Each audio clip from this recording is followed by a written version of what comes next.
questões ali que eu acho de extrema importância, tá? Que tem que ser dado para a galera ali. A gente tem que falar para evitar que tu abre no do Conecta que a gente começa a trabalhar com isso. Muito bem.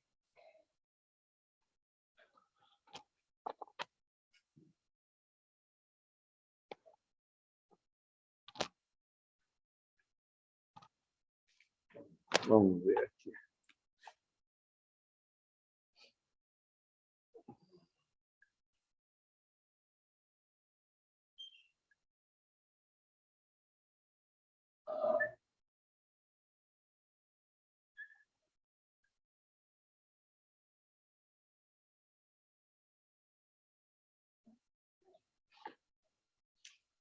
Bom, pessoal, olha aqui, ó. Cuidado com esse termo dilatação em física, tá? O que te dá a ideia quando a gente fala assim, ó, o corpo dilatou? Qual é a ideia que tu tens? A ideia intuitiva que vem na hora, na mente. Expande. Só que dilatação pode significar aumento ou diminuição de dimensão. Eu vou explicar o motivo. Olha aqui, ó. Toda e qualquer dilatação depende basicamente de 3 fatores. Tá? Quais são esses fatores? Olha para cá, ó. Toda e qualquer dilatação depende da dimensão inicial do corpo, ou também alguns chamam de dimensão natural, tá? Dimensão inicial ou dimensão natural, certo? Da característica intermolecular ou interatômica do corpo, certo? As prévias distâncias e as ligações químicas que a gente não aprofunda e que se resume em uma palavra, certo? E um termo aqui, ó, depende de uma característica do corpo chamada coeficiente de dilatação do material que constitui o corpo. Coeficiente de dilatação, tá? Então, depende da dimensão inicial do coeficiente de dilatação e depende de como essa temperatura varia. Tudo bem? Tá? Aumenta ou diminui? Depende da variação de temperatura. Da variação de temperatura. Tranquilo? Aí nós vamos ver o seguinte, ó. Bom, dimensão inicial, presta atenção aqui. Se eu estiver analisando um comprimento, vai ser o comprimento inicial. Se eu estiver analisando uma área, vai ser uma área inicial. Se eu estiver analisando um volume, será um volume inicial. Então, esta dimensão inicial aqui, ou é o comprimento inicial, ou é a área ou superfície inicial, ou é o volume inicial. Pronto. Tranquilo? Esse coeficiente de dilatação, tá? Ele é analisado em 3 dimensões, ou na dimensão linear, ou na dimensão superficial, ou na dimensão volumétrica, certo? Então, ou ele é uma dimensão linear, representado pela letra alfa, ou ele é uma dimensão superficial, representada, ou ele é uma dimensão volumétrica, pela letra H. Detalhe importante aqui nessa brincadeirinha, que é o seguinte, ó, que vocês têm que lembrar. A relação entre os coeficientes de dilatação é essa aqui, ó. Tá? Tá aí, aparece aí na tela, isso aqui? Tá. Olha aqui, ó. Alfa está para uma dimensão, assim como beta está para 2 dimensões, assim como gama está para 3 dimensões. Tá? Bom, por via de consequência, se eu quiser analisar beta, beta é 2 alfa. Sim ou não? Se eu quiser analisar gama, passar lá multiplicando, gama é 3 alfa. Tudo bem? Isso, muito bem. E esta variação de temperatura aqui, ΔT, ou Δθ, dependendo de como escreve o autor da questão. Um detalhe, presta atenção aqui, olha para cá. Para a maioria das substâncias,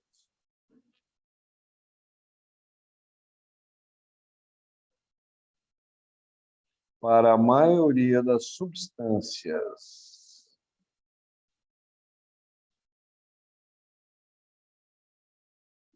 tá?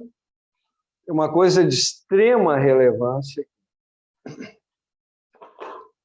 Se a variação de temperatura é positiva, se eu tiver uma variação de temperatura maior do que zero, ou seja, a temperatura final maior do que a temperatura inicial, certo isso? A temperatura está aumentando, ΔT é positivo, para a maioria das substâncias, certo? As dimensões aumentam.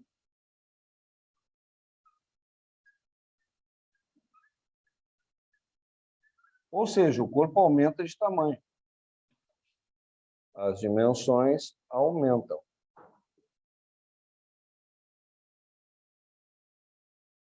Tá?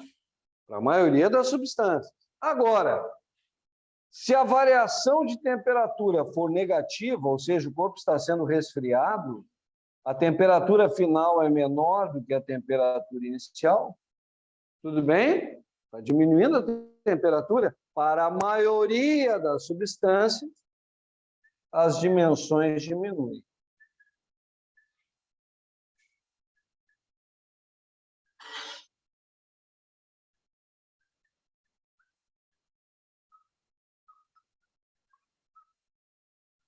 Tudo bem? Tranquilo? Tá, diminui.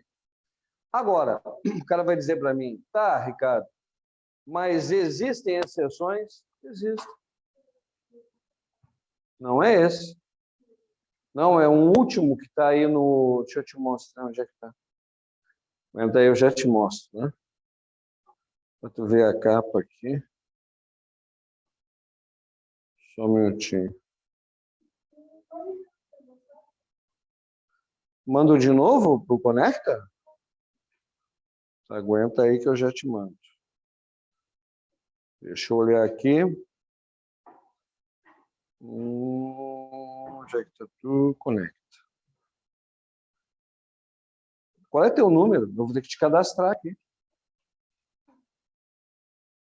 Não, lê para mim que eu só vou digitar aqui. Aguenta aí. Vamos ver aqui. Descanso. 021 5191 99 tá 94 tá 85. 85. Quer que eu te coloque com que nome aqui? Tainá? Bom, Tainá Conecta, então. Isso? Tainá Conecta.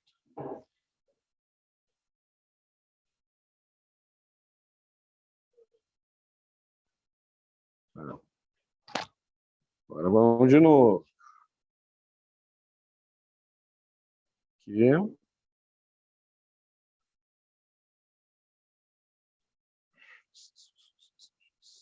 Aqui.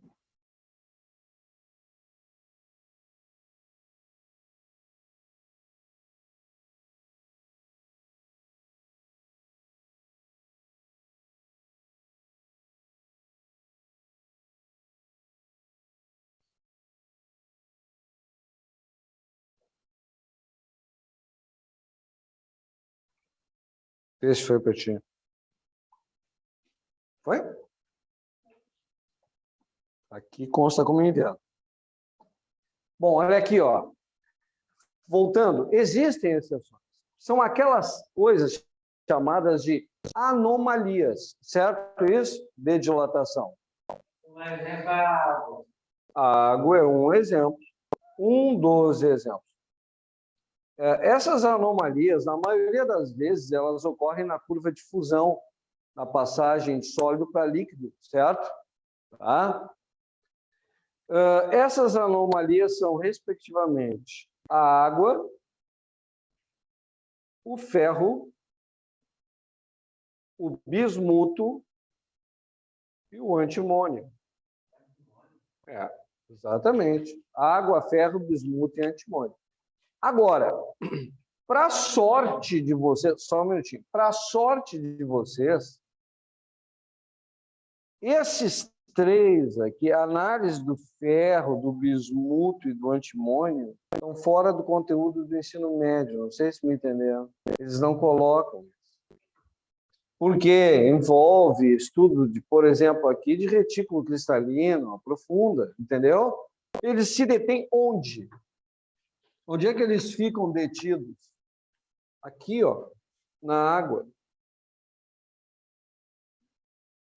E eles te perguntam, certo? Duas coisas, basicamente, sobre a anomalia da água. Eles te perguntam o motivo da anomalia da água. É o arranjo nas pontes de hidrogênio. Arranjo nas pontes de hidrogênio, certo? E o intervalo de anomalia. A água não é anômala sempre. Há um intervalo de anomalia da água. E esse intervalo de anomalia da água é um intervalo bem definido, um intervalo fechado. Tudo bem? De 0 graus Celsius até 4 graus Celsius. Essa é a anomalia da água, de 0 a 4. Tudo bem? 0 a 4 graus Celsius. Por exemplo, se a água vai de 0 para 4, a temperatura está aumentando. Deveria acontecer o quê? Se fosse pela regra geral. Aumentar a dimensão, só que diminui a dimensão. Diminui o volume. Tudo bem? E aumenta a densidade, que é inversamente proporcional ao volume. Quando a água vai de 4 para 0, está diminuindo a temperatura, certo? O que deveria acontecer pela regra geral? Diminuírem as dimensões, mas a dimensão o quê? Aumenta, o volume aumenta, tudo bem? Aí é que está o detalhe.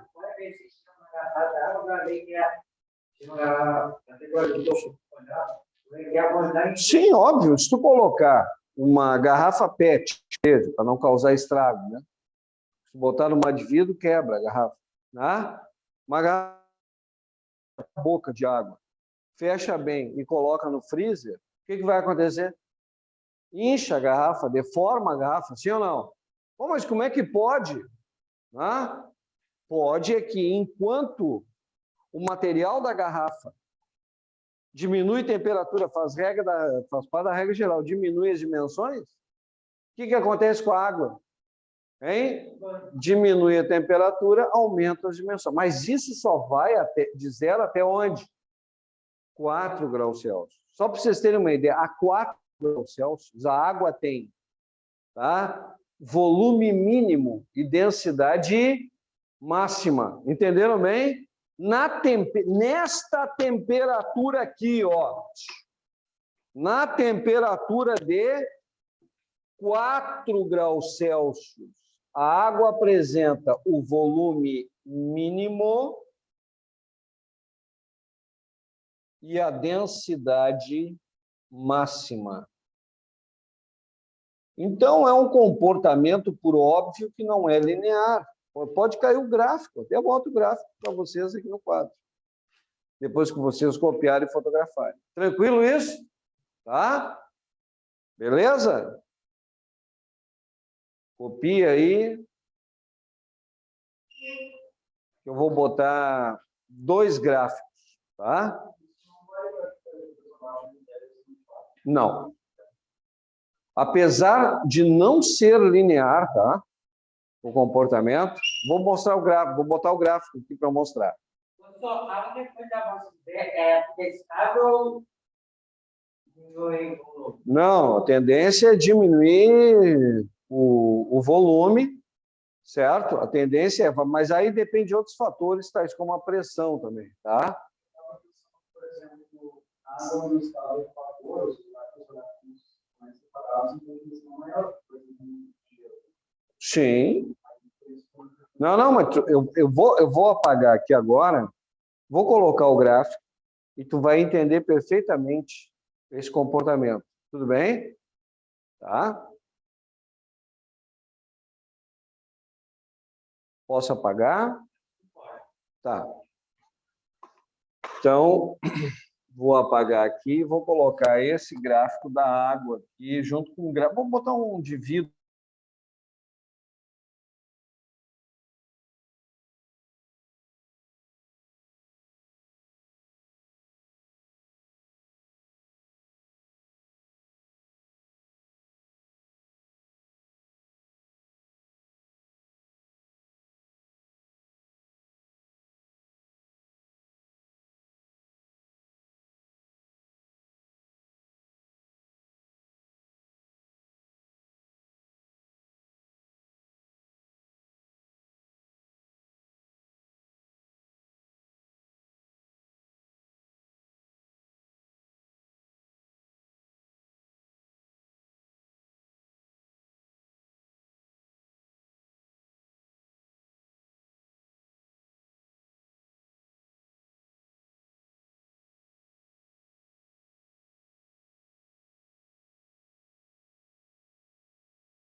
Olha aqui. O que está acontecendo aqui, meu? Certo isso? Primeiro, o comportamento é não linear. Tudo bem até aí? Tá? Primeiro, o comportamento é não linear. Primeira coisa. Estão vendo isso? Sim ou não? Mas o que está acontecendo nesse intervalo de tempo aqui, ó, perdão, de temperatura e tempo, óbvio, né? Olha aqui. Quando a água vai de 4 para 0, o que está acontecendo? Em relação à água, o volume está aumentando, cara. Olha aqui, ó. Então, o teu exemplo, certo? O teu exemplo. Ah, botei água no congelador dentro da garrafa PET, né? Detonou. Mas é óbvio. Enquanto para o vidro o volume está o quê? Está diminuindo, sim ou não? Tranquilo? Para a água o volume está o quê? Aumentando. Olha aqui. Ó. Olha aqui. Entenderam? Agora, se fizer o caminho contrário, tá? Se fizer o caminho contrário, olha aqui, ó. Se a água for de 0 para 4, sim ou não? A temperatura está o quê? Está aumentando. A dimensão do vidro também está o quê? Aumentando, sim ou não? Mas a da água está o quê? Diminuindo. Olha aqui. É isso. Se fizer o gráfico da densidade em função da temperatura, é só lembrar. Densidade e volume são inversamente o que? Proporcionais. Tudo bem? E deu, ninguém. Está desmoralizado o assunto. Professor, Oi. aí a água não tipo, abaixo dela, fica estável. Não. Olha aqui o que acontece com a água. A maioria das substâncias vão diminuindo de tamanho até o limite da distância intermolecular. Tudo bem? Não dá, né? Não dá para reduzir a tal ponto de vencer a distância entre duas moléculas ou entre dois átomos. Mas a água não. Olha aqui a água, que loucura, mano. Ela passa a ter um comportamento abaixo de 0 praticamente linear, mas que nunca alcança o volume mínimo, que é a 4 graus Celsius.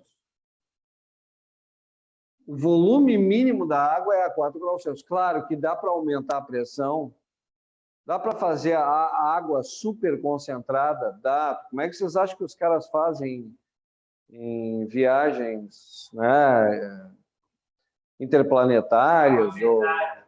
Ah, não. Não pode tomar água pesada, né, tio? Para ingesta tem que ser água normal. Então não dá. Água pesada é deutério. D2O. Não confunde, não dá para confundir aí. Tá? Porque, na verdade, olha aqui, ó, quando tu está falando de água pesada, tu está falando isso aqui, ó, hidrogênio prótico, deutério, trítio.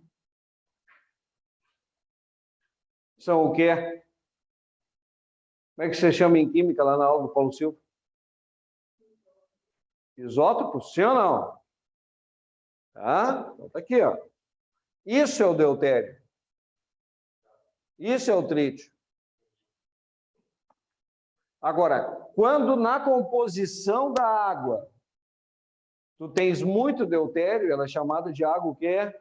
Pesada. Entenderam? Que é o que é utilizado para o resfriamento em usinas nucleares do tipo PWR, reatores refrigerados à água. Tranquilo?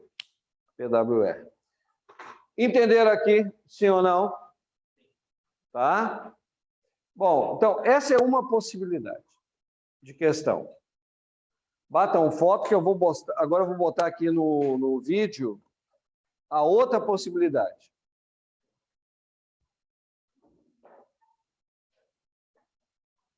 Olha, eu reitero, eu não estou brincando, eu reitero, hein? Vocês têm que olhar esses slides. Não estou brincando. Por quê? Porque esses slides foram feitos... O redor desqualificado. Como é que liga aqui? Cadê a Tainá? Vocês não estão vendo, né? Deixa eu ver. Vai guardar aqui o cabo. Tá. Pior é que tá. Não, esse aí tá desligado. Tem que ligar aqui. Isso. Aí, vamos ver. Se vai aparecer o querido. Não, não. Dá uma olhada aí, porque aqui tá no Zoom. Espera um minutinho e já vem aqui.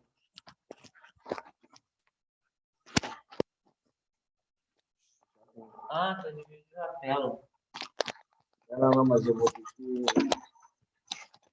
mostrar uma questão. Oi, Tainá.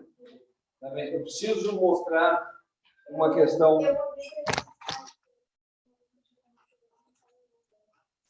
Ah, caiu o Zoom.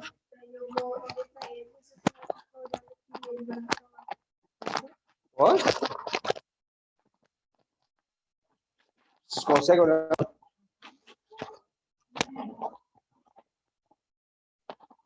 Caiu o Zoom. Que maravilha. Caiu o jogo eu vou deixar assim, até o Gustavo voltar. Vocês estão vendo no celular aí? Me avisem. Olha ali, ó. Posso fazer? Diz assim, ó. Diz um ditado popular: a natureza é sábia. De fato, ao observarmos os diversos fenômenos da natureza, ficamos encantados com muitos pormenores, sem os quais não poderíamos ter a vida na face da Terra, conforme a conhecemos. Um desses pormenores de extrema importância é o comportamento anômalo da água no estado líquido, durante seu aquecimento ou resfriamento sob pressão normal. Se não existisse tal comportamento, a vida subaquática nos lagos e rios, principalmente das regiões mais frias do nosso planeta, não seria possível. Dos gráficos abaixo, o que melhor representa o comportamento anômalo da água, qual é? Olha para os gráficos. Olha para o quadro. O que é mais parecido ali? Que letra é?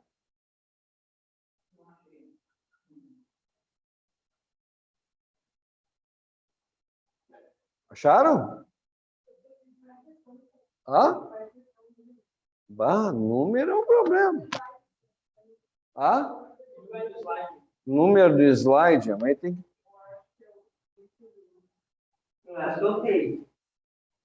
Vai baixando aí, cara.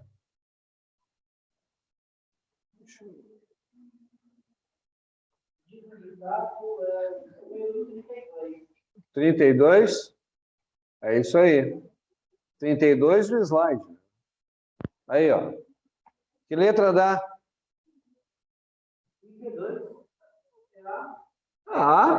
A, de até a próxima, por razões óbvias.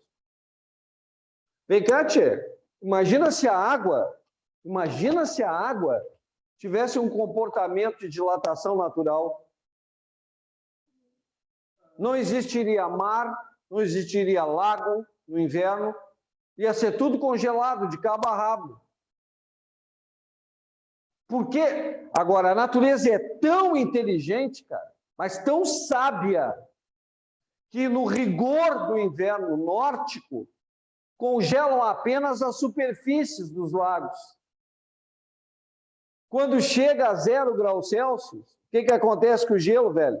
Na superfície, que é o que congela primeiro, né?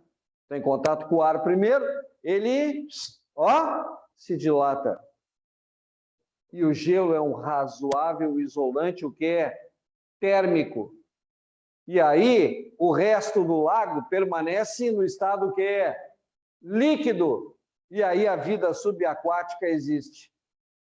Porque eu quero que você saiba uma coisa. Isso o pessoal da biologia já deve ter dito e batido. No universo conhecido pelo homem, só existirá vida se e somente se existir água. No estado líquido. Certo? Sabiam disso ou não? Sim ou não? Acho bom que saiba. Água é vida. Essa é a relação. Então, está aqui uma questão. Agora eu vou... Vocês me acompanham aí, vou passando os slides para frente. Deixa eu ver aqui. Qualquer um. Cara, eu não consigo ver o número de slide. É. 32, não é? Não, o slide é 32. Hã? Não. 32 é outra coisa. Aqui está em tela cheia. Eu vou botar o ESC aqui, aí, mas sai da tela cheia, né? Aham. Bom, 33, 34, 35, 36, 37. Onde é que tem uma outra? Tu viu, criatura? Que eu coloquei até a condutância para ti ali? Tem uma 6. Não aguenta, eu quero ver onde é que está aquela questão que eu coloquei exatamente no final. Porque conforme a intuição do cara, o cara vai colocando, né, cara? Deixa eu ver uma questão de dilatação. Aqui, ó. Slide number 63. Tá?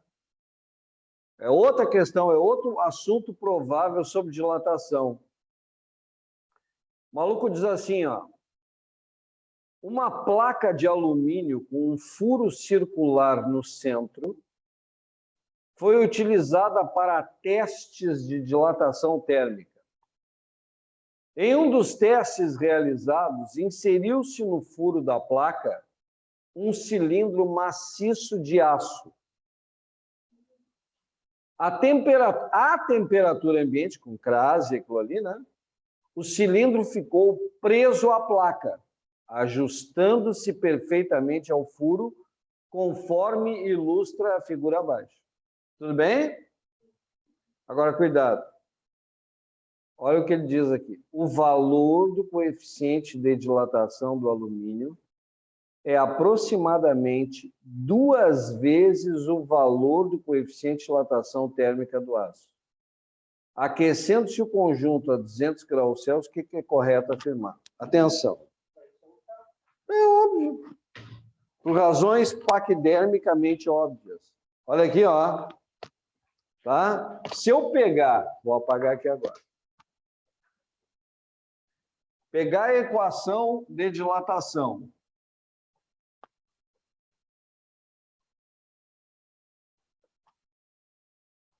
Faz sentido. Olha aqui, ó. Não, mas dá um look. Do que depende a dilatação? Dos 3 fatores. Dimensão inicial, coeficiente de dilatação, variação de quê? De temperatura. Certo isso? A dilatação linear. Aí, o maluco afirma, o autor da questão, e afirma bem, ele diz assim, ó, ele analisa isso aqui. Não está nem pensando na dimensão inicial, nem na variação de quê?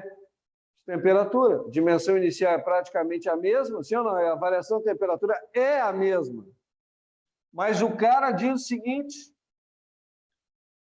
o coeficiente de dilatação do alumínio é 2 vezes o coeficiente de dilatação do aço, não é isso que ele diz? Sim ou não? Então, se o do alumínio é alfa, aliás, perdão, se o do aço for alfa, imagina, se o do aço é alfa, quanto é que vale o do alumínio? 2 alfa. Simples assim. É ou não é? Agora, olha aqui, ó, olha para cá. Aqueceu, não é uma anomalia. Nem o aço, nem quem? Nem o alumínio. Não se constitui anomalia.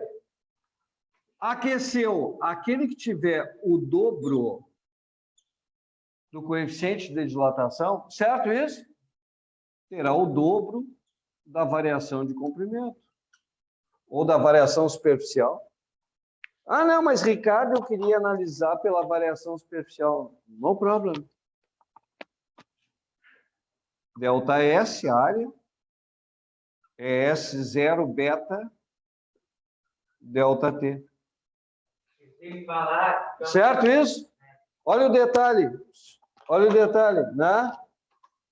Se um é o dobro do outro, o outro também é o dobro, sim ou não? O outro também, assim vai. Se quiser analisar pela equação do volume, ΔV é igual a V0 gama ΔT vai dar a mesma coisa. Um é maior, não adianta. Ô, Zô, Oi. também tem uma coisa. Ah, Quando tem um objeto com fundo no meio, o fundo não se envolver, se expande. claro, todo o corpo oco se dilata como se fosse maciço. Se a temperatura aumenta, o furo aumenta, certo? Se a temperatura diminui, o furo diminui. Não tem essa da temperatura aumentar e o furo diminuir, certo? Também podia que a gente ia pensar nisso. Ah, tá, não, mas aí tu tá pensando errado, né? Fala. No caso aqui, se fosse trocar o aço por alumínio e alumínio por aço ali, Aham. aconteceria que ia ficar mais preso e ia se deformar, né, o alumínio. Exato. Pode ser, né? Mas tu não tem certeza. O que eu marquei de correto aqui? O cilindro de aço vai soltar da placa, pois decorrência do aumento da temperatura, o diâmetro do furo aumenta. É isso aí. Né? Agora, se eu pegar e fizer o cilindro de alumínio e a placa de aço, a tendência natural é apertar. Agora, se vai deformar, o quanto vai deformar, bom, aí ele teria que me dar os valores para eu poder analisar. Tu entendeu? Fica muito... olha só, cara, qual é o grau de resistência do aço em relação ao alumínio? Se algo está dilatando, certo? Está dilatando, está aumentando o alumínio, que a barra é de alumínio, e o aço está ali. Pode deformar quem? Pela resistência do material, o alumínio, e não deformar o aço. Isso. Ele vai acabar dando uma cinta. Exatamente. Pode acontecer. Poder? Pode. Aí vai depender da variação de temperatura para saber se isso acontece ou não. Então, se tu generaliza que vai acontecer, tu está incorrendo num erro de generalização. Entende? Tem que tomar cuidado com isso. Quando a gente faz ciência, cara, tá? E tu é um cara da área de ciência, sabe disso, vou te dar um exemplo muito simples. Tá? Tu vai dar dipirona endovenosa no paciente. 99,9999624, reação zero. 0,00000, choque anafilático. Concorda comigo? E aí? Então, sim, óbvio, vai entrar com antistamínico, uma prednisolona endovenosa, LACEU, certo? Mas não é isso, não é como tu vai curar. Tu pode afirmar que a dipirona é inócua? Não. Ela é probabilisticamente inócua para a maioria das pessoas. Não sei se tu me entende. É a mesma coisa falar em entropia. Quer ver uma coisa? A entropia do universo total sempre aumenta. O grau de desordem aumenta. Pode até estagnar. Certo? Agora, tu não pode dizer que a entropia nunca diminui, a entropia de um sistema. Que pode diminuir, mas no geral vai aumentar. Não sei se tu me entende. Então, fica uma coisa... Quando entra com cálculo probabilístico, é sempre um problema, irmão. Quando a gente faz ciência, a gente tem que ter a noção de que a teoria das probabilidades é algo fundamental.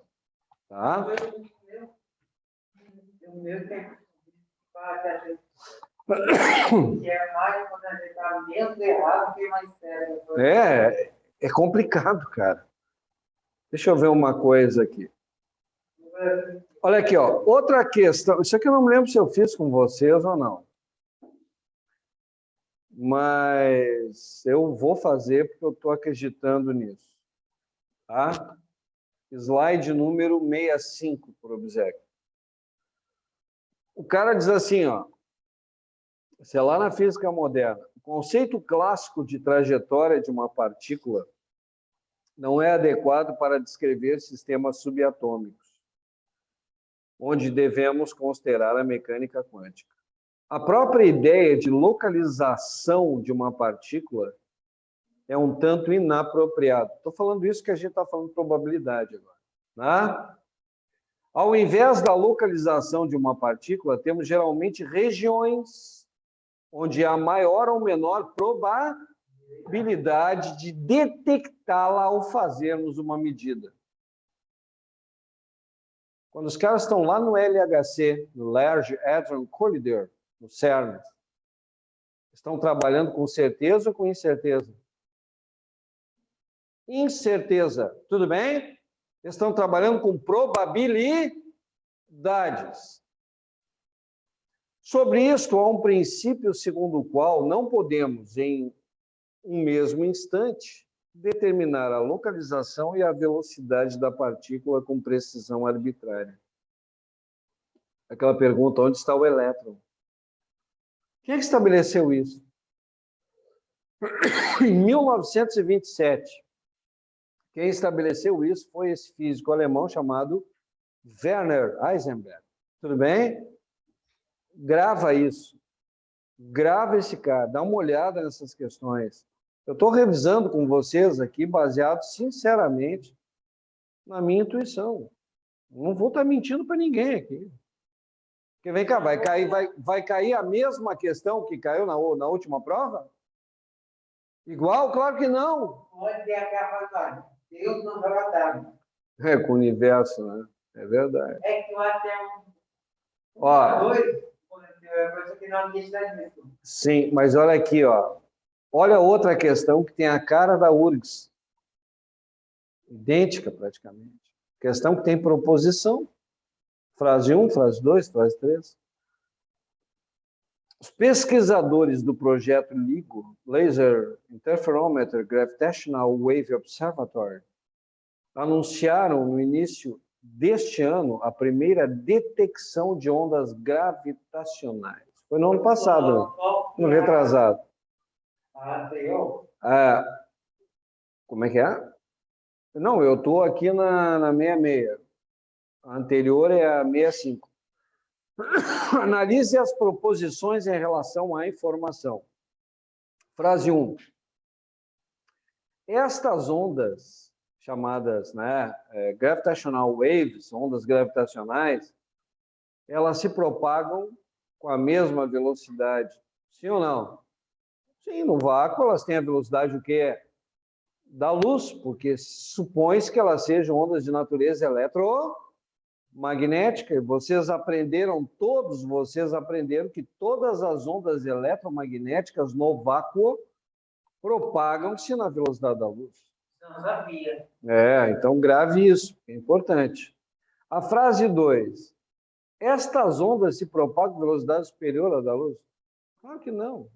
Não. A frase 3. Estas ondas foram previstas por Albert Einstein em sua teoria da relatividade geral? Sim. Sim. A genialidade da teoria da relatividade geral foi exatamente isso. A previsão dos gravitons, das partículas de gravidade e de sua manifestação de energia, que são as ondas gravitacionais. E a frase 4 diz assim: estas ondas foram previstas por Albert Einstein em sua teoria do efeito fotoelétrico, nada a ver. O efeito fotoelétrico nada mais é do que luz de determinada frequência, ao incidir em um metal, é capaz de arrancar elétrons desse metal, produzindo o efeito de arranque desses elétrons. Né? Bom, oi.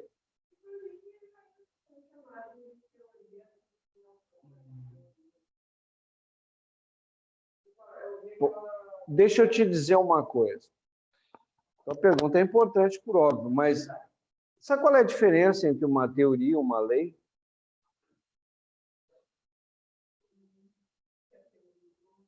A teoria, ela é aplicável a uma grande quantidade de coisas, mas não a todas as coisas.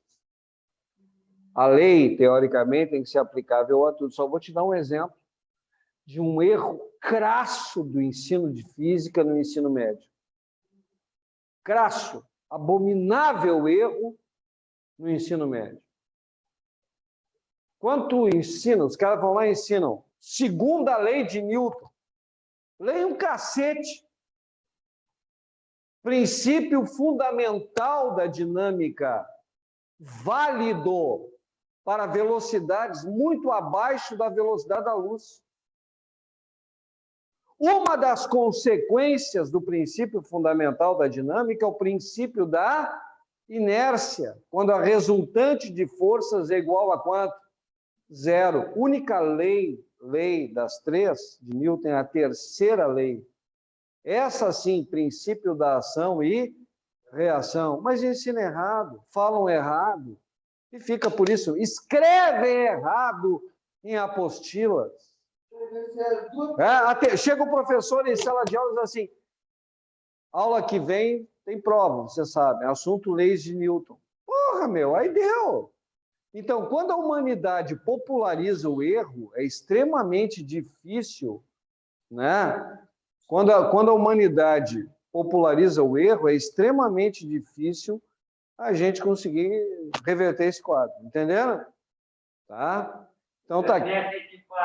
Duas teoriazinhas e uma lei. Aí que tá. Outro tipo de questão que envolve nome de cientista na prova da URGS, tá? Eles gostam desse aspecto da epistemologia. O cara diz assim, ó, considere as duas colunas abaixo, colocando no espaço entre parênteses o número do enunciado da primeira coluna que mais relação tem com o da segunda coluna. Que mais relação tem? Não está dizendo que nenhuma outra não tenha. Está me entendendo? Que mais relação tem? Existência do núcleo. Quem é que descobriu o núcleo do átomo? Não, senhor.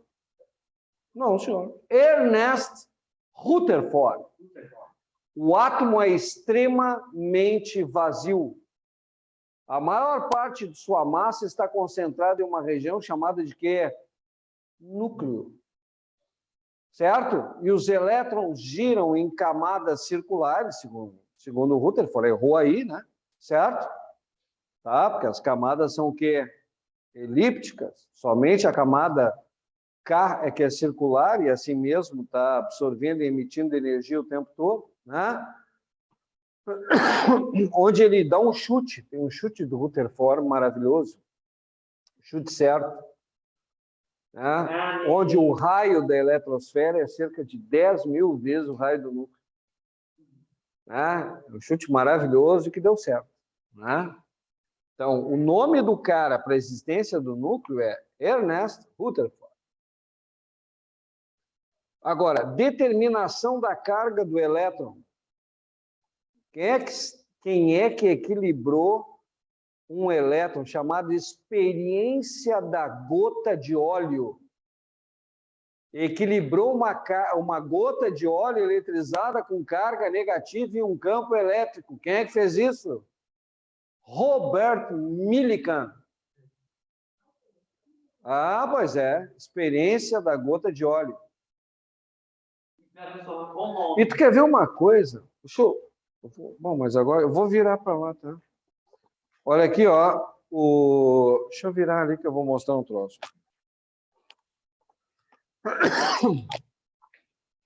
Vamos lá. Vale a pena parar a resolução da questão para mostrar uma coisinha.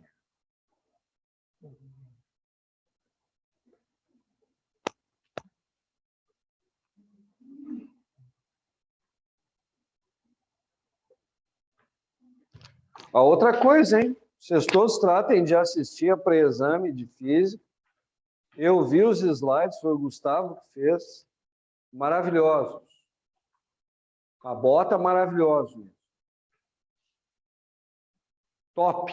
Sabe o que é top? Top. O que há de melhor o cara fez. Então, trate de assistir. Vocês conhecem o campo elétrico uniforme? Sim ou não? Como é que se identifica um campo elétrico uniforme? Placas paralelas eletrizadas com cargas de sinais opostos. Então, vem aqui, mano, change. Eu tenho uma placa aí, metálica, né? Está com falta de elétrons. Eletrizada aí com carga positiva.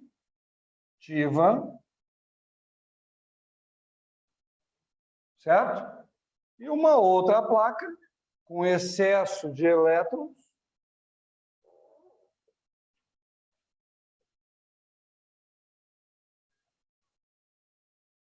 Eletrizada com carga negativa.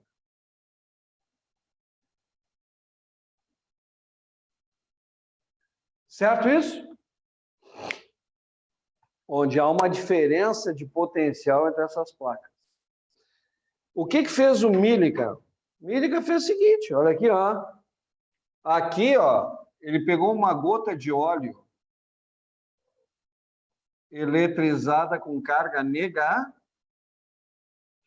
certo isso? Bom, não pode desprezar o campo gravitacional por menor que ele seja, certo? Então, aqui nós temos o peso.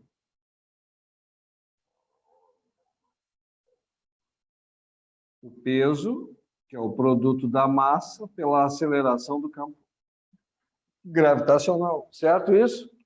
Beleza até aí? Mas veja bem, se esta gota de óleo está eletrizada com carga negativa, ela é repelida pela placa negativa e atraída pela placa o quê? Positiva. Então, por razões paquidermicamente óbvias, certo? Nós vamos ter uma força elétrica apontando para cima.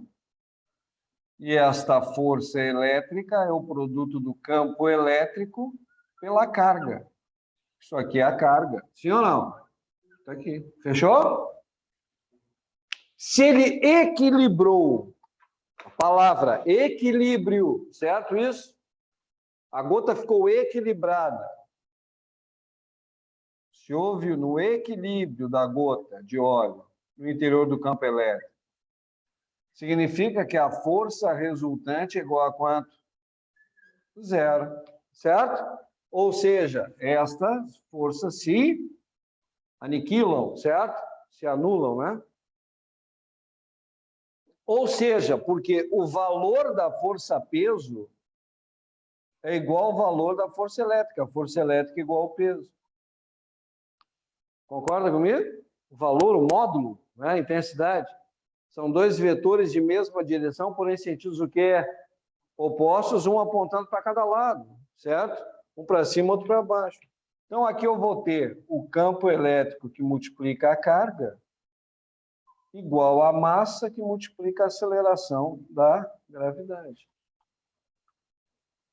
Entenderam isso? Daqui dá para brincar. O cara pode perguntar o valor da carga do elétron. Se isto aqui for a carga do elétron, sabe o que Robert Millikan descobriu? Olha para cá. Quando ele fez esse cálculo, ele descobriu que esta carga aqui,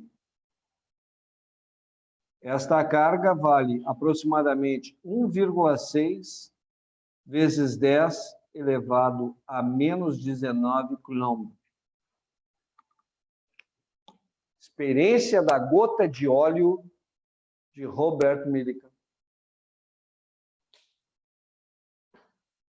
Fazível? É evidente. Hã? Deixa eu te dizer uma coisa, tu que é da área médica.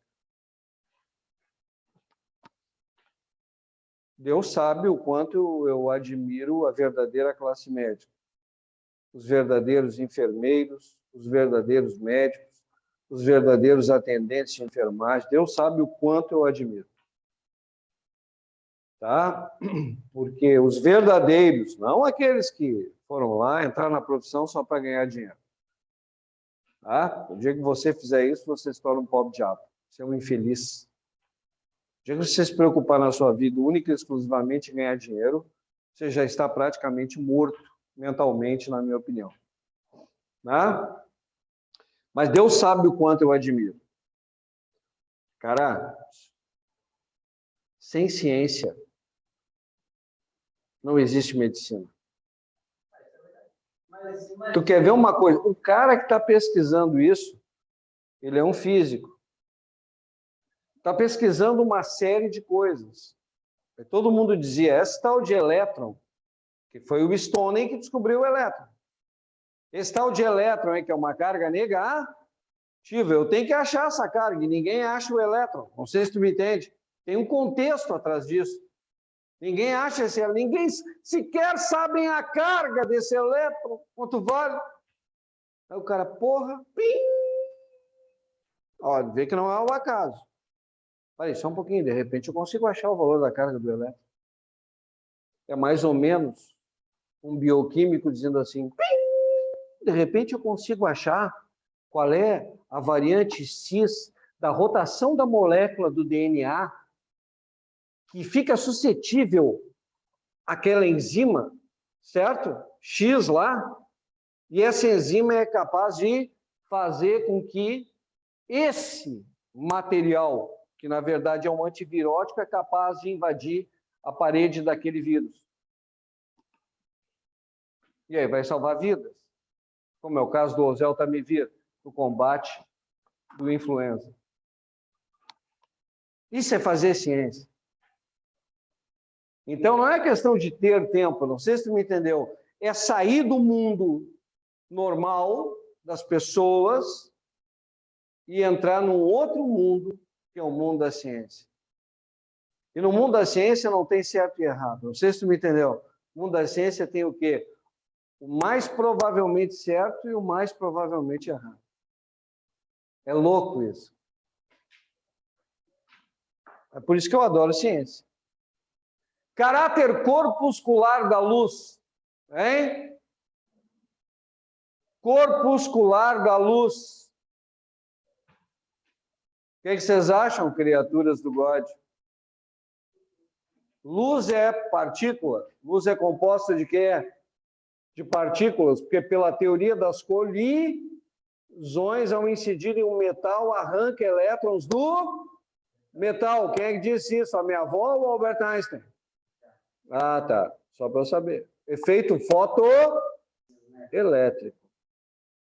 E por último, caráter ondulatório das partículas. Opa, mas assim como um elétron ao colidir, né, uma luz ao colidir com um elétron, é capaz de arrancar esse elétron, efeito fotoelétrico, essa luz também se difrata, refrata, difrata, interfere, polariza, cumpre os fenômenos ondulatórios. Então, isso é uma relação dualística, uma relação de dualidade.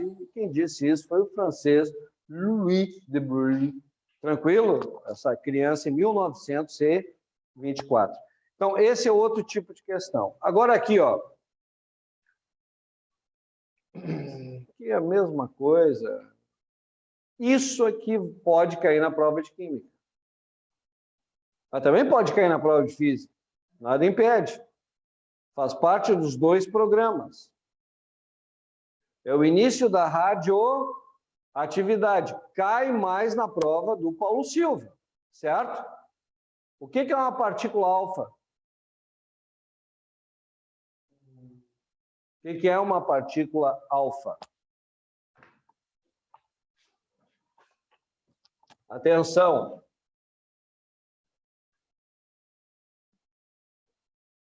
O que é uma partícula alfa? Ela equivale a quê?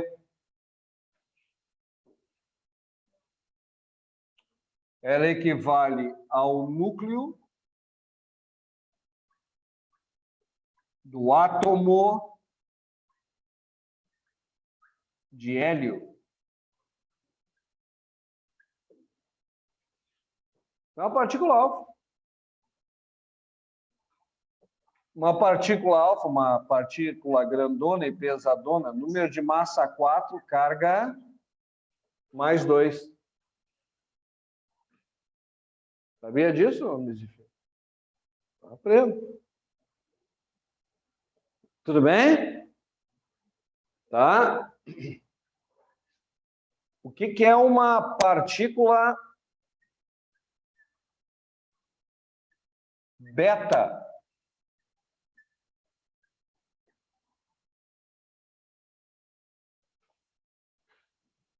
Hein? O que é uma partícula beta? Tem alguém que vai fazer vestibular? Só para saber. Olha aqui, ó. Uma partícula beta é um elétron nuclear de núcleos instáveis. Como assim? Vocês lembram de um cidadão chamado nêutron? Ouviram falar dele? Ah, tá. Olha para cá. O tal do nêutron. Pois teve um cientista italiano chamado Enrico Fermi, tranquilo? Que descobriu quem era o nêutron. O que era constituído o nêutron? Dá um look aqui, meus filhos. Um nêutron, número de massa 1, carga 0, nada mais é do que um próton, número de massa 1, carga mais 1, mais um elétron, número de massa 0, carga menos 1, mais uma partícula de vida extremamente efêmera, de vida curtíssima, com número de massa 0, carga também 0, chamada de neutrino. Tudo bem? Acontece que nos núcleos instáveis, com número atômico superior a 83, como é o caso do urânio, por exemplo, como é o caso do polônio, como é o caso do tório, tudo bem? Núcleos naturalmente radioativos. Este neutrino, ele se fragmenta, a vida dele é muito curta, 10 a menos 9 segundos, para vocês terem uma ideia, o tempo de existência dele. Esse neutrino se fragmenta. Quando este neutrino se fragmenta, este elétron, olha para cá, este elétron que constitui o nêutron, ele sai do núcleo. Ele abandona o núcleo. Quando este elétron sai do núcleo, ele é chamado de partícula beta. Partícula beta, número de massa 0, carga menos 1. Então, a partícula beta é um elétron que sai de um núcleo instável. Tudo bem? Tá? Entenderam isso? Tudo bem? Mas não tem que entender muito, tem que aceitar, né? É mais ou menos assim. Really? Porque tem gente muito mais competente do que todos nós aqui dentro, estudando isso, aprofundadamente. É duro, né? É ou não é duro? O que é duro, cara? É duro tu reconhecer que tem gente muito mais brilhante do que tu na humanidade. Não te dá uma pontinha de inveja nisso? É normal. Não pensa que é uma anormalidade psíquica. Não, é normal. O anormal é tu querer brigar com isso. Vocês me entenderam? Tá?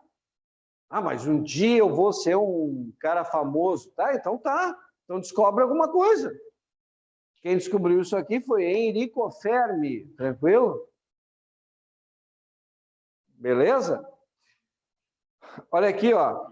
Você sabia que para cada partícula existe uma antipartícula? Sim ou não?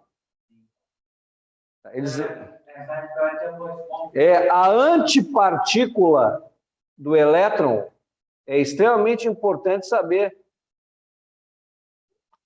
A antipartícula do elétron nada mais é do que uma beta com carga mais 1.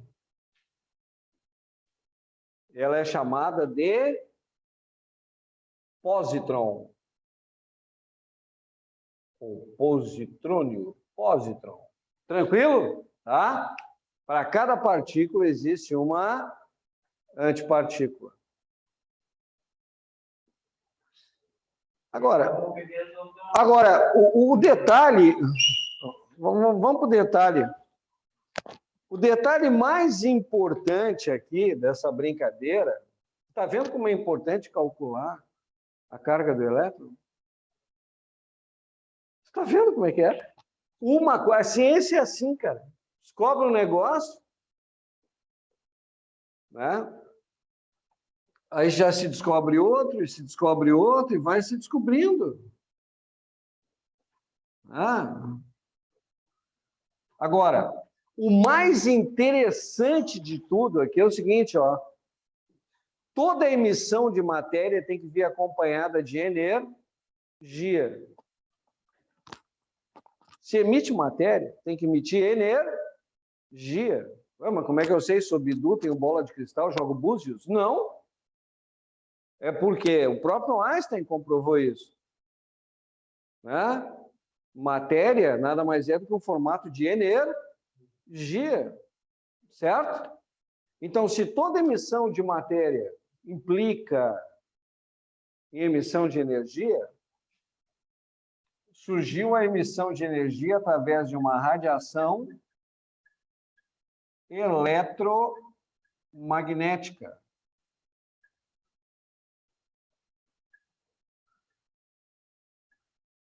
Que é representada pela letra gama do alfabeto grego, ficou chamado de radiação gama. Número de massa 0, carga 0. É a emissão de energia, certo? Aí é importante lembrar, o que uma mulher casada, feliz, professora, ganhava bem, está entendendo?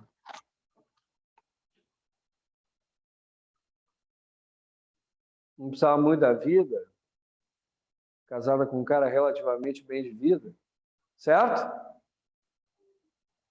Resolve pesquisar a radioatividade, analisando 2 toneladas de peixe-blenda, que é sal de urânio, tudo bem?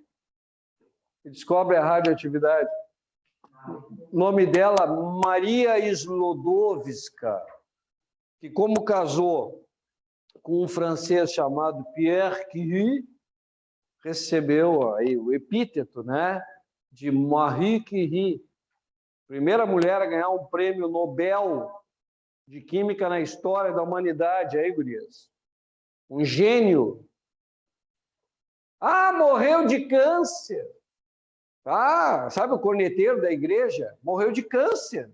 Também lá, fica mexendo com essas coisas do demônio. Vai te catar. Primeiro morrer, todos nós iremos. Não sei se foi claro. Mais cedo ou mais tarde. A entropia do universo, como ela só cresce, implica na morte do universo. E tudo aquilo que ao universo pertence. Logo, nós pertencemos ao universo, então, por razões obviamente clássicas, nós temos que morrer também. Porque nós temos que transformar energia, assim como o universo transforma. Simples assim. Dói? Dói. Mas é verdade. Então, o look aqui, mano, change. Só um pouquinho, aguenta aí. Olha para cá. Estudando urânio, a Maria Slodowska verificou, né, a existência das partículas, né? Certo isso? O Rutherford usou isso aqui para o seu experimento. A Marie Curie e o Pierre Curie, estudando isso aqui, através do urânio, permitiram a Ernest Rutherford criar um modelo atômico, cara. Então, se tu olha para cá, ó, aquilo, aí vem o pessoal da química que adora dar nome e tudo, né?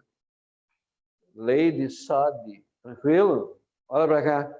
Look, era uma vez um núcleo instável, número de massa 235, certo? Número atômico, qual é o do urânio? 23592, eu acho que é 92. Olha a tabela aí, confere comigo.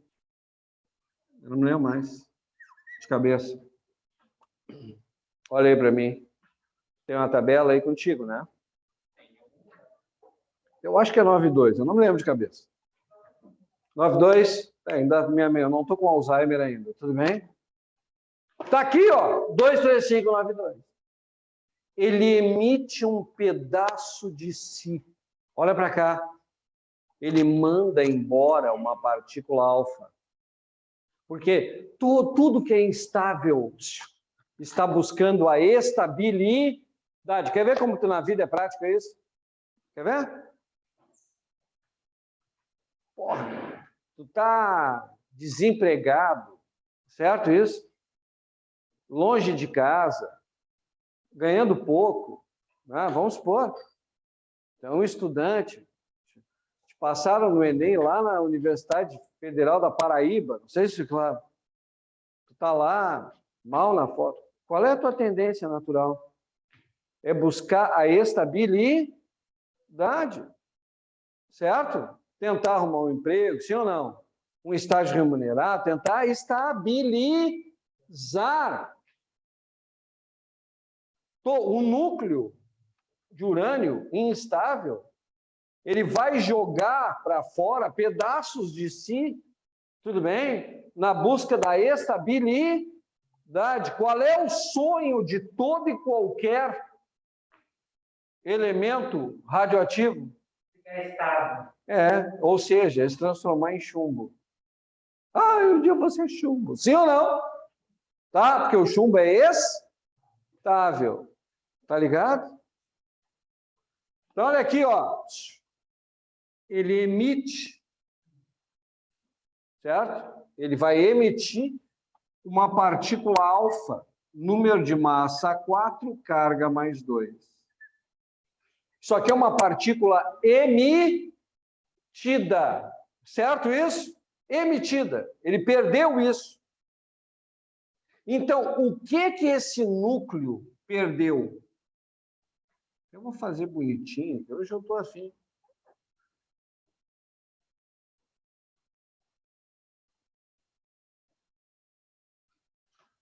Se tu não sabe quem é o cara, não sei se foi claro, tu não sabe quem é, certo? Não importa. Só te pergunta assim, ó, o que esse louco perdeu? Ele perdeu 2 cargas positivas. Sim ou não? Então ele perdeu 2 prótons. Foi ou não foi? Sim ou não? Então o número atômico, que é o número de quê? De prótons. O número atômico é o número de quê? De prótons. Esse número atômico Z, que é isso aqui, ó, decairá 2 unidades. Tudo bem? Perdeu 2 prótons. O número atômico cai 2 unidades. Quanto perdeu de massa? Quantas unidades? 4. Então, o número de massa, o A, vocês aprendem na química, vai ser menos 4 unidades. Isso é o que menos importa. O que importa é o número atômico. Qual é o elemento que tem número atômico 92 menos 2, que dá 90? É o tório, né? Dá uma olhada aí, confere com o tio. Confere comigo. É o tório?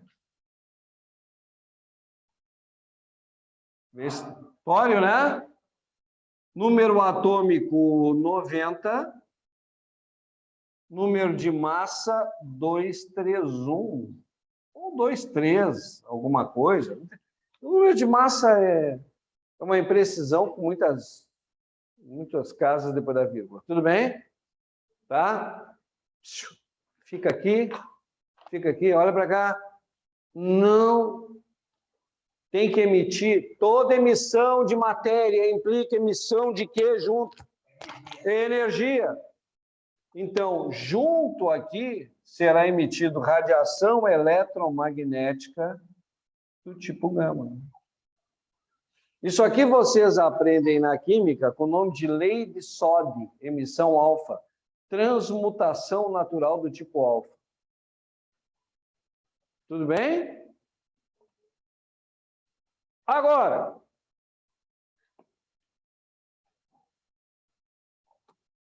vamos pegar aí... Me vê aí o polônio.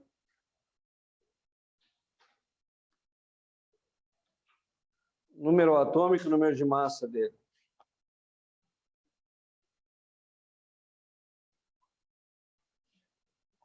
Podia ser o actínio. Eu vou pegar o polônio, só para dar um exemplo. Tudo bem? Podia pegar o urânio. Eu vou pegar o urânio. Nem preciso do polônio. Vou pegar o urânio, porque eu tô afim. Tranquilo? Vou pegar o outro urânio. O isótopo do urânio é tão instável quanto, mas ele é beta emissor. Olha para cá, ó. Urânio 23892.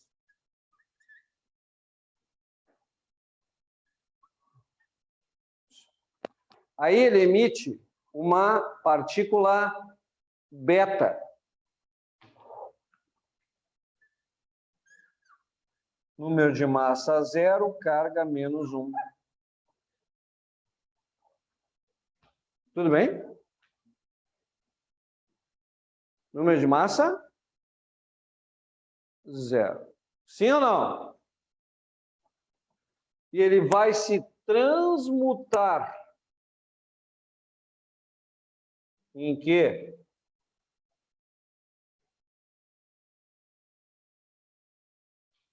Hein? O que ele está perdendo de massa? Nada. Não perde massa. Sim ou não? Ele não perde por essa emissão, teoricamente. Ele continua com o mesmo número de massa. Logo se torna o quê? Um isóbaro. Sim ou não? Mesmo número de massa é o quê? Isóbaros. Certo isso? Isóbaro. Só que ele perdeu... Olha para cá agora a importância da lei de Fermi, cara. Olha aqui. Olha para cá. Olhem aqui. O que esse diabo perdeu que saiu do núcleo? O que sobrou no núcleo? Um próton. Sim ou não? Atenção, um próton que antes estava acompanhado do seu elétron na formação de quem? Do nêutron, perdeu esse elétron, esse próton passou a ficar sem esse elétron, esse próton passou a ficar sozinho. Decorrência disso, aumenta o número de prótons sozinho. Aumenta o número atômico. Então, nós vamos ter o quê aqui, ó? O número atômico será acrescido de uma unidade a cada emissão beta. Tudo bem, Manucciente? Agora vai precisar procurar para mim, que eu não me lembro de cara. Não vou lembrar que é o 93. Olha na tabela periódica aí para mim. Número atômico 93. Mercúrio? Neptúnio, NP. NP. Neptúnio. NP. Esse NP terá número de massa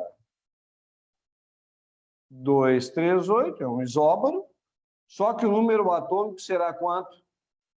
93. Neptúnio. Vem cá. Terminou aqui? Não. Toda emissão de uma partícula implica obrigatoriamente emissão de quê? De energia. Então, isso aqui vai emitir também uma radiação gama. Ah, professor, eles podem omitir a emissão de energia? Podem. Por quê? Porque acontece sempre. Não sei se é claro. Eles podem não colocar isso aqui na prova? Podem, acontece sempre. Tudo bem? Podem não colocar isso aqui na prova? Podem ou não podem? Podem, por quê? Acontece sempre. Agora, se o cara for perfeccionista, ele coloca aquilo ali. Isso aqui é chamado lá na química de lei de Soddy, Fajans e Russell. Emissão beta. Tudo bem?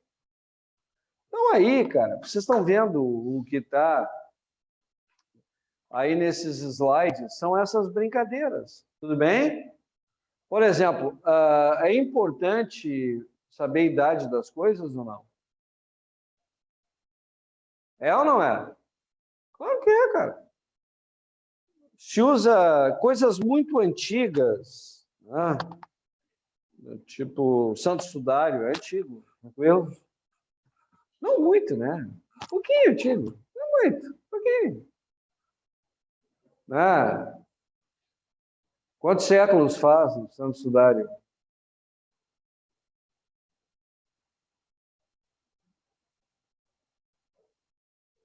Porra, fica só um pouquinho.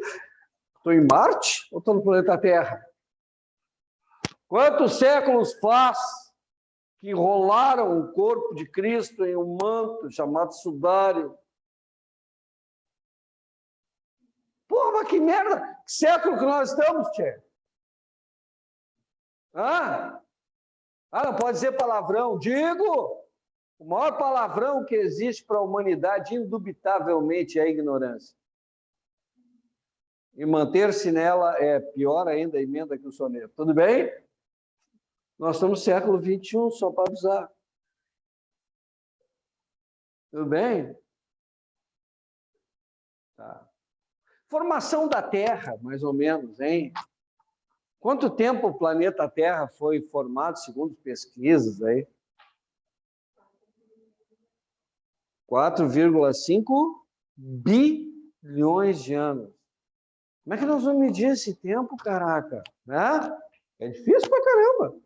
Bom, ainda bem que existiu o quê? O estudo da radioatividade e o decaimento radioativo, que a cada determinado período, o número de emissões radioativas cai à metade. O nome disso é meia-vida, certo? E no caso importante, existe o carbono, né? 14, que é um beta-emissor. Tá, bate uma foto aí. Eu vou apagar esse ladinho aqui, tá? Quer bater uma foto, bate aí.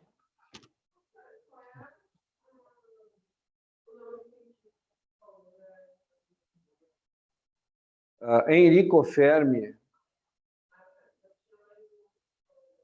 Emissão Einstein.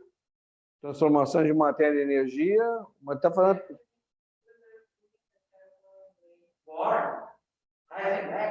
Le Chatelier, lei do equilíbrio.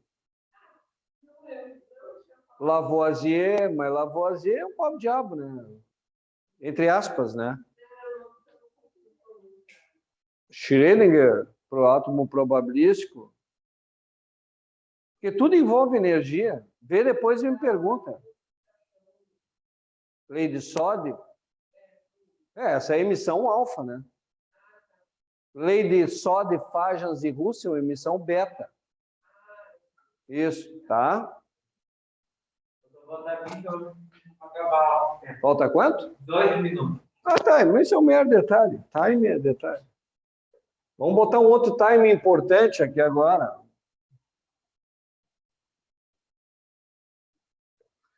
Eu aconselho que vocês assistam com muita atenção e calma as aulas presas. Quem fez aqueles slides foi o Gustavo. Olha, meu, bota trabalho de primeiro mundo naquilo.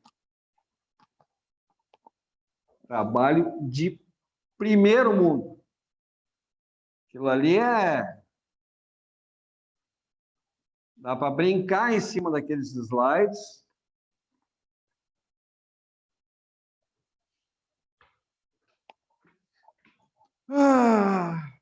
Ô, criaturas, vamos lá.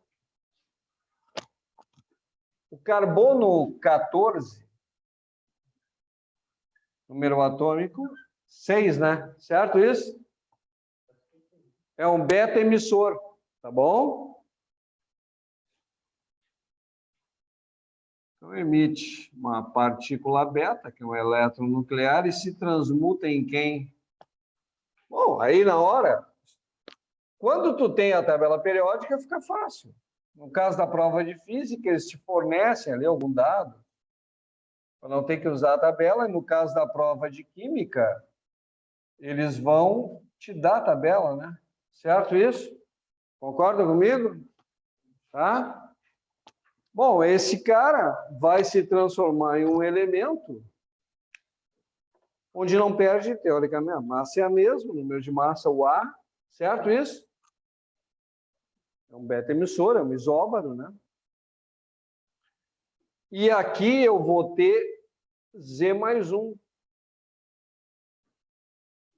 Bom, o Z é 6, mais um 7. Nitrogênio, certo isso? Concorda comigo? Tá? Nitrogênio. Tá? Então, aqui 7 e aqui 14. Tá? A datação radioativa, essa emissão de partículas, ela ocorre assim, ó.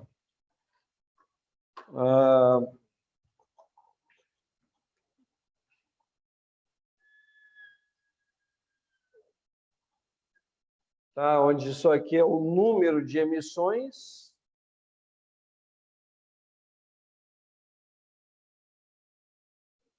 na busca da estabilidade.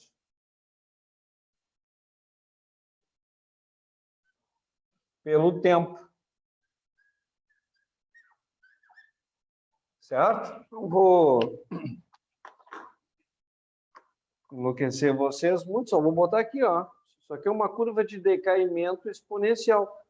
Tem um número inicial N0 de emissões, certo? Tá? À medida que o tempo vai passando, isso aqui vai diminuindo. Diminuindo exponencialmente. Tudo bem? Então, para um chamado tempo T de meia-vida, olha aqui, ó, na primeira meia-vida, não tem que saber este corpo, tá? Olha aqui, ó. Quando aquele N0 chegar à metade,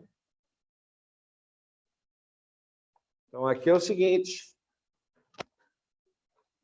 Quando eu tiver aqui, ó, a metade do número de emissões, N0 sobre 2, eu tenho aquilo que a gente chama de período de meia-vida, ou semiperíodo de desintegração. Tudo bem?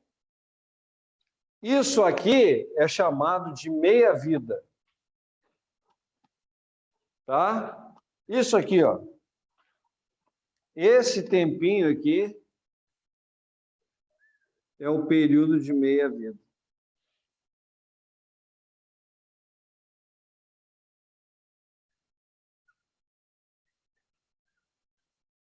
Agora, o mais legal de tudo isso é que essa desintegração, por exemplo, se eu tiver aqui, ó, 2 períodos de meia-vida, certo isso? Ó, 2 períodos de meia-vida. Tá? Olha aqui que legal que fica, rapaz. Fica um espetáculo isso aqui. Deixa eu botar aqui, tchaca, tchaca, tchaca, tchaca. Aqui eu vou ter, na real, N0 sobre 2 dividido por 2, que vai dar N0 sobre 4. Vai sempre dividido por 2. Se eu tiver 3 de meia-vida, N0 sobre 4 dividido por 2 vai dar quanto? N0 sobre 8. Tudo bem? Tá? Se eu tiver 4 de meia-vida, N0 sobre 8 dividido por 2 vai dar N0 sobre quanto? Sobre 16, e assim sucessivamente. Tranquilo? E para encerrar esse nosso bate-papo, Vocês olhem no celular, todo mundo olha nos seus respectivos celulares nesses 10 minutos restantes, batam foto aí, tá?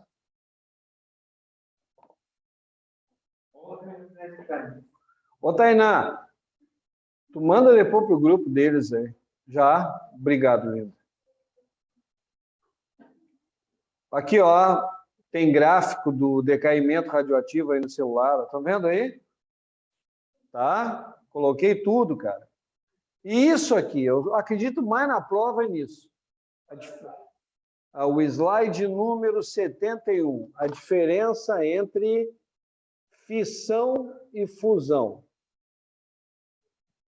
Fissão é divisão. Atenção, vamos lá. O que significa fissionar? Dividir.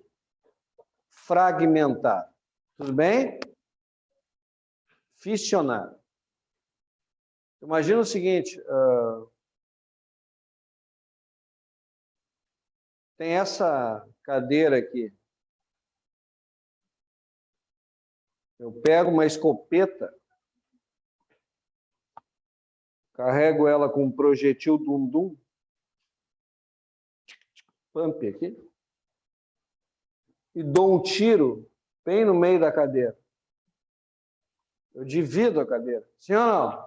Quebra a cadeira, um tiro de escopeta. Projetil dum-dum legal é quando tem C4 na ponta. O estrago é maior ainda. Dividir. Como é que é? Precisei fornecer energia para dividir? Ah, não? Ah, não.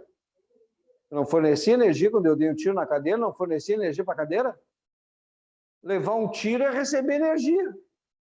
Ou qualquer página. O slide é o 7.1 que eu estou. Certo? Receber um tiro é receber energia. Então, aí, olha só que interessante. Agora, tu imagina um núcleo de urânio instável já, né? Recebe um tiro, mas não é um tiro qualquer. Esse núcleo de urânio recebe um nêutron acelerado. Que bate aqui, chamado nêutron térmico. O que acontece? Esse núcleo de urânio se fragmenta. Esse núcleo de urânio se divide. Normalmente em bário, criptônio, não interessa em quem se divide, certo isso? Em números atômicos menores. E libera 3 nêutrons. Para cada fissão, via de regra, há uma liberação de 3 nêutrons. E se tiver um núcleo de urânio do lado, certo? Isso promove uma reação em cadeia. Vai lá, bate no outro que é estável, se fragmenta e assim sucessivamente. Por isso que numa usina termonuclear, tu tem que evitar essa reação em cadeia. Tem que diminuir a energia interna do sistema, tudo bem? Através de refrigeração, né? De arrefecimento, para poder diminuir isso. Então, aqui no slide número, olha no celular aí, ó. No slide número 71, vocês têm que estar acontecendo. Um nêutron acelerado, certo? Vai lá e colide contra um núcleo físsil, um núcleo instável, certo? E ele se divide em 2 outros núcleos, liberando, via de regra, mais 3 nêutrons. Aí no slide 72, eu já botei com os nomes deles ali. Então, tu imagina um nêutron colide contra um núcleo de urânio 23592. Esse núcleo se fragmenta em bário e criptônio e libera, via de regra, mais 3 nêutrons, que vão colidir com outros núcleos de urânio e assim sucessivamente. Tudo bem? É uma reação em cadeia. Como é que se calcula essa energia?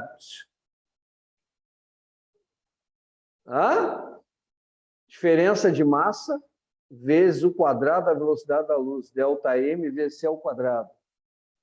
Essa energia da fissão ou da fusão Equação de Einstein. Olha aqui, ó, delta M vezes C quadrado. Equação de Einstein. Tudo bem? É, meu filho. Ah.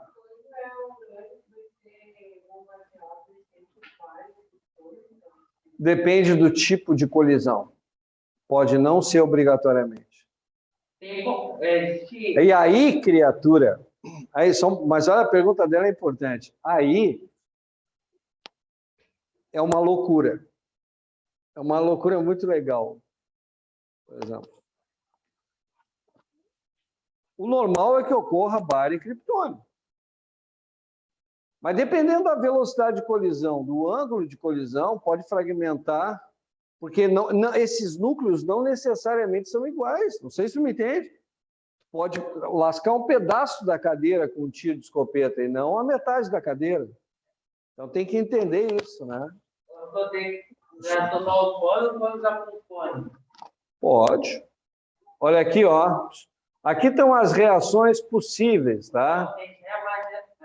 Olha aqui, ó. Não, no próximo slide. Olha aí no slide número 7.3. Aquela fragmentação pode ser bário criptônio, bromo,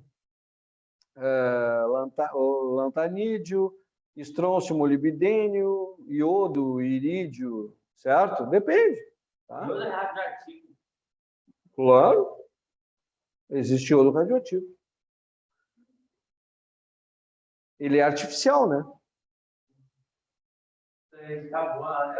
Ele é artificial. O problema é o seguinte, para ser radioativo natural, tem que ter número atômico a partir de quanto?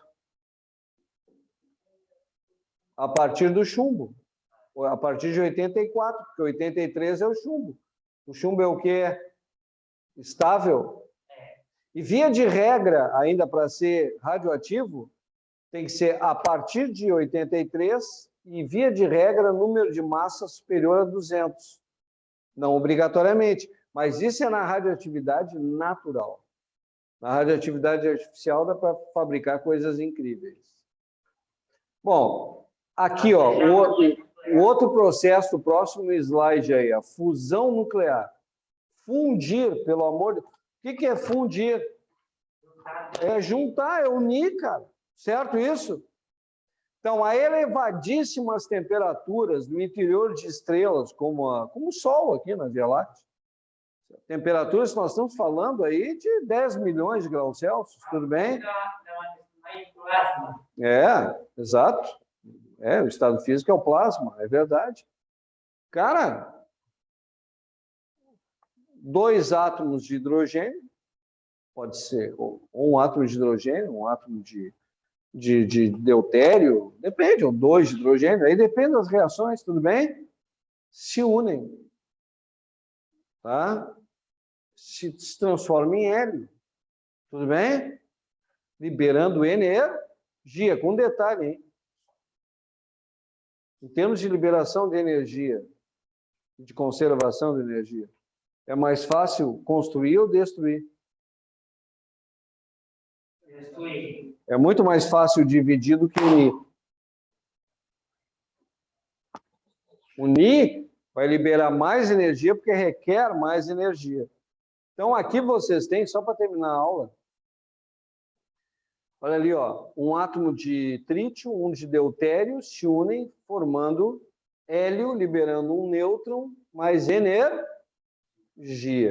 E aqui, ó, ali estão as reações possíveis, né, com um hidrogênio prótico, com deutério, com todas as possibilidades.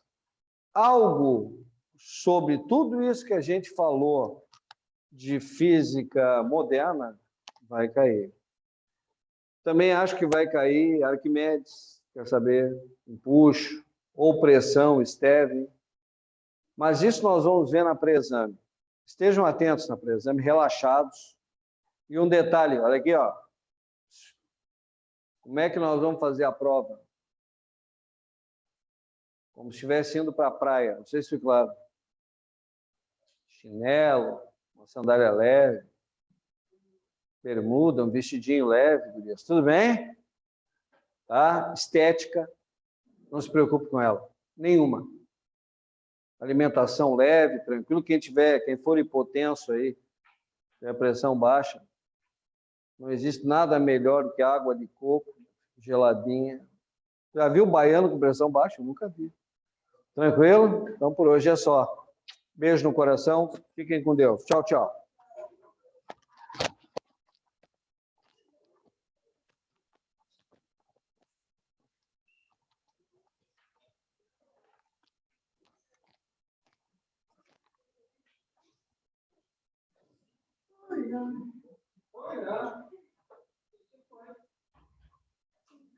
Coloca aí nessa cama, criança.